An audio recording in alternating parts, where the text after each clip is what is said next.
Hi hello എല്ലാവർക്കും king maker സ്റ്റുഡിയോയിലേക്ക് വീണ്ടും സ്വാഗതം. ഓണത്തിന് പുറത്തിറങ്ങിയ 3 സിനിമകളെക്കുറിച്ചുള്ള എൻ്റെ അഭിപ്രായം ഞാൻ ഈ ചാനലിൽ പങ്കുവയ്ക്കുമെന്ന് ഞാൻ മുന്നേ കിഷ്കിന്ധകാണ്ഡം സിനിമയുടെ എൻ്റെ അഭിപ്രായം പങ്കുവെച്ച സമയത്ത് തന്നെ ഞാൻ പറഞ്ഞിരുന്നു. രണ്ടാമതായിട്ട് കൊണ്ടൽ എന്ന സിനിമയെക്കുറിച്ചുള്ള അഭിപ്രായം ഞാൻ എൻ്റെ ചാനലിൽ പങ്കുവച്ചിട്ടുണ്ട്. അപ്പോൾ ഞാൻ നിങ്ങൾക്ക് പ്രോമിസ് ചെയ്തതുപോലെ മൂന്നാമത്തെ കണ്ട സിനിമ അജയൻ്റെ രണ്ടാം മോഷണത്തിനെ കുറിച്ചുള്ള അഭിപ്രായം ഇവിടെ പറയാൻ വേണ്ടിയിട്ടാണ് വീണ്ടും നിങ്ങൾക്ക് മുന്നിലേക്ക് വന്നിട്ടുള്ളത്. അപ്പോൾ സിനിമയുടെ റിവ്യൂയിലേക്ക് കടക്കുന്നതിന് മുമ്പ് ഇപ്പോൾ ചലച്ചിത്ര മേഖലയുമായി ബന്ധപ്പെട്ട് നിരവധി പ്രശ്നങ്ങളാണ് ഇപ്പോൾ നടന്നുകൊണ്ടിരിക്കുന്നത്. അപ്പോൾ അതിൻ്റെ ഭാഗമായി തന്നെ പുതിയതായിട്ട് ഒരു സംഘടന രൂപീകരിച്ചിട്ടുണ്ട്. ആഷിഖ് കപൂറിൻ്റെ നേതൃത്വത്തിൽ പ്രോഗ്രസീവ് ഫിലിം മേക്കേഴ്സ് അസോസിയേഷൻ എന്ന സംഘടന പുതിയതായിട്ട് രൂപം കൊണ്ടിട്ടുണ്ട്. അതിൻ്റെതായ രീതിയിലുള്ള പ്രശ്നങ്ങളും കാര്യങ്ങളും ഇപ്പോൾ ചാനലുകളിൽ വന്നുകൊണ്ടിരിക്കുകയാണ്. അത് നിങ്ങൾക്ക് താല്പര്യമുണ്ടെങ്കിൽ അതിനെക്കുറിച്ച് അറിയാം. ഞാനതിനെക്കുറിച്ച് പറയാൻ വന്നതല്ല. അല്ലാതെ മറ്റൊരു പ്രശ്നം കൂടി ഇവിടെ വന്നിട്ടുണ്ട്. എന്താണെന്ന് വെച്ചാൽ ഈ അജയൻ്റെ രണ്ടാം മോഷണം എന്ന സിനിമയെക്കുറിച്ച് തന്നെയാണ്.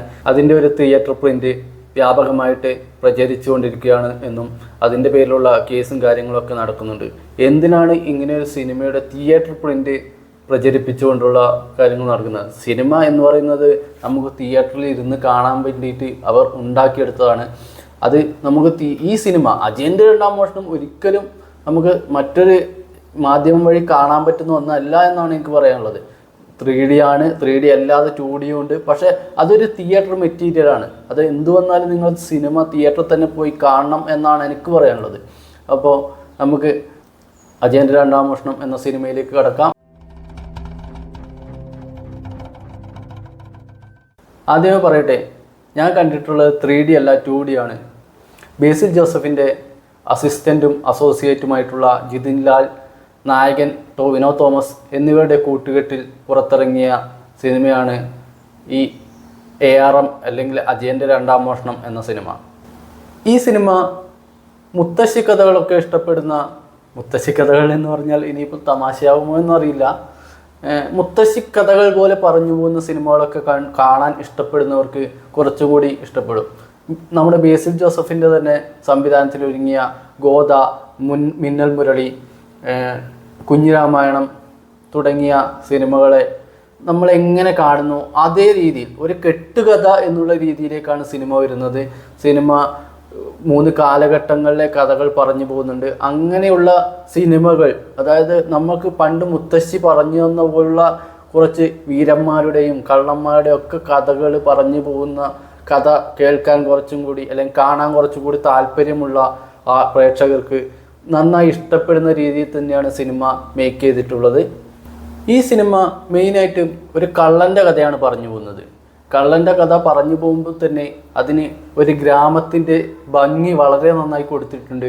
പക്ഷേ എനിക്കത് കുറച്ചും കൂടി സന്തോഷകരമായി തോന്നുന്നത് എൻ്റെ നാടിന് ചുറ്റുപരിസരം അതിൽ എഴുതി കാണിച്ച സമയത്താണ്. ചെറുവത്തൂർ, ചീമേനി തുടങ്ങിയ സ്ഥലങ്ങളൊക്കെ, പോത്താങ്കണ്ടം തുടങ്ങിയ സ്ഥലങ്ങളൊക്കെ അതിൽ എഴുതി കാണിച്ചിരിക്കുന്ന സമയത്ത് മനസ്സിൽ കുളിരുകോരുന്ന ഒരു അനുഭവം എനിക്ക് അനുഭവപ്പെട്ടു തിയേറ്ററിലിരുന്ന്. അങ്ങനെ ഒരു വളരെ ഗ്രാമത്തിൻ്റെ, പഴയ ഗ്രാമങ്ങളുടെയൊക്കെ വളരെ നല്ലൊരു ഭംഗി അതിൽ എഴുതി ചേർത്തിട്ടുണ്ട് എന്നുള്ളതാണ് എനിക്ക് ആ സിനിമയുടെ ഒരു പ്രധാന പോസിറ്റീവായിട്ട് തോന്നിയിട്ടുള്ളത്. സിനിമയുടെ പേരും സിനിമ ക്ലൈമാക്സിലേക്ക് അവസാനിപ്പിക്കുമ്പോൾ അവർ എടുത്തിരിക്കുന്ന ഒരു രീതിയും അജയനെ ചുറ്റിപ്പറ്റിയാണെങ്കിലും കണ്ടിരിക്കുന്ന പ്രേക്ഷകരുടെ ഹൃദയം കവർന്നിട്ടുള്ളത് മണിയൻ എന്ന കള്ളനായ ടോവിനോ തോമസിൻ്റെ ക്യാരക്ടറാണ് എന്ന് എനിക്ക് തോന്നുന്നു. ടോവിനോ തോമസ് ഇതിൽ 3 ക്യാരക്ടറാണ് അവതരിപ്പിച്ചിട്ടുള്ളത്. കേളു എന്ന ഒരു പടത്തലവനും, മണിയൻ എന്ന കള്ളനും, അജയൻ എന്ന ഒരു ക്യാരക്ടർ, 3 ക്യാരക്ടറാണ് അങ്ങനെ ടോവിനോ തോമസ് ഈ സിനിമയിൽ അവതരിപ്പിച്ചിട്ടുള്ളത്. അതുപോലെ തന്നെ സിനിമയിൽ അജയൻ്റെ കാമുകിയായിട്ട് കൃതി ഷെട്ടി എന്ന നടി ഉണ്ടെങ്കിലും ആദ്യത്തെ കേളുവിൻ്റെ നായികയായി തമിഴിൽ നിന്നുള്ള ഐശ്വര്യ രാജേഷ് ഉണ്ടെങ്കിലും മണിയൻ്റെ ഭാര്യയായിട്ട് അഭിനയിച്ചിട്ടുള്ള സുരഭി ലക്ഷ്മിയാണ് ഈ പറയുന്ന 3 നായികമാരിൽ കൂടുതൽ തിളങ്ങിയിട്ടുള്ളത് എന്ന് എനിക്ക് തോന്നുന്നുണ്ട്.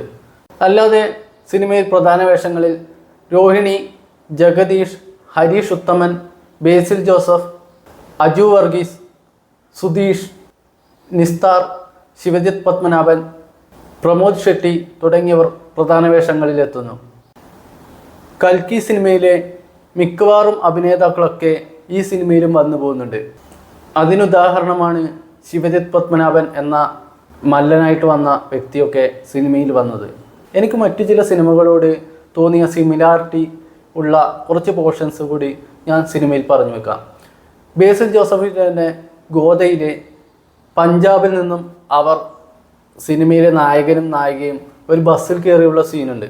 അതിൽ ചുറ്റും കുറച്ച് പഞ്ചാബി നർത്തകരോ കാര്യങ്ങളോ ഒക്കെ ആയിട്ട് അവർ വരുന്നൊരു സീനുണ്ട്. അതുപോലെ തന്നെയാണ് ഈ സിനിമയിലും ആദ്യമുള്ള സോങ്ങിൽ കുറച്ച് കഥകളിയുമായി ബന്ധപ്പെട്ട കരി പോലുള്ള വേഷങ്ങൾ കെട്ടിയിട്ട് വന്നിട്ടുള്ള കുറേ ആൾക്കാർ ബസ്സിലിരിക്കുകയും നായകനും നായികയും ആ ബസ്സിൽ കയറി പോകുന്ന ഒരു സീൻ എനിക്ക് ആ ഗോദ സിനിമയുമായി ബന്ധപ്പെട്ട് തോന്നിയിട്ടുണ്ട്.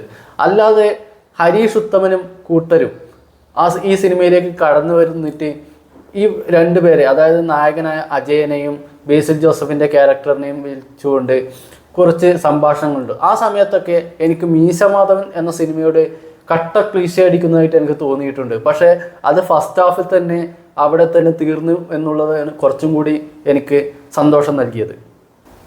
പിന്നെ ചില സ്ഥലത്തൊക്കെ ലോജിക്ക് വളരെ നന്നായിട്ട് ഇടിക്കുന്നുണ്ടെങ്കിൽ കൂടിയും അത് സിനിമയെ ഒരിക്കലും മോശമായി ചിത്രീകരിക്കാനുള്ള ഒരു കാരണമായിട്ട് എനിക്ക് തോന്നിയിട്ടില്ല. ആ ലോജിക്കുകൾ ചില സ്ഥലത്ത് നമുക്ക് ഇടിക്കുന്നുണ്ട്. മണിയൻ വീണതിന് ശേഷം ആ വെള്ളത്തിൽ നിന്നുള്ള രംഗങ്ങൾ, അതായത് ഈ അജയനും അതുപോലെ വീണതിന് ശേഷമാണ് അതെവിടെയാണ് ഈ സിനിമയുടെ പ്രധാന പോയിന്റ് ഇരിക്കുന്നത് എന്നുള്ളതൊക്കെ പറയുമ്പോൾ അത് ലോജിക്കുമായി ബന്ധപ്പെടുന്നുണ്ടോ എന്നുള്ളത് എനിക്ക് വളരെ സംശയം തോന്നുന്നുണ്ടായിരുന്നു. കാരണം അങ്ങനെ ഒരു ക്ലൂ അമ്മൂമ്മ വെച്ചിട്ട് പോയി കഴിഞ്ഞാൽ കൂടിയും അത് അജയന് എങ്ങനെ അത് സോൾവ് ചെയ്യാൻ പറ്റും എന്നുള്ള ഒരു സംശയമൊക്കെ ഉയരുന്നുണ്ട്.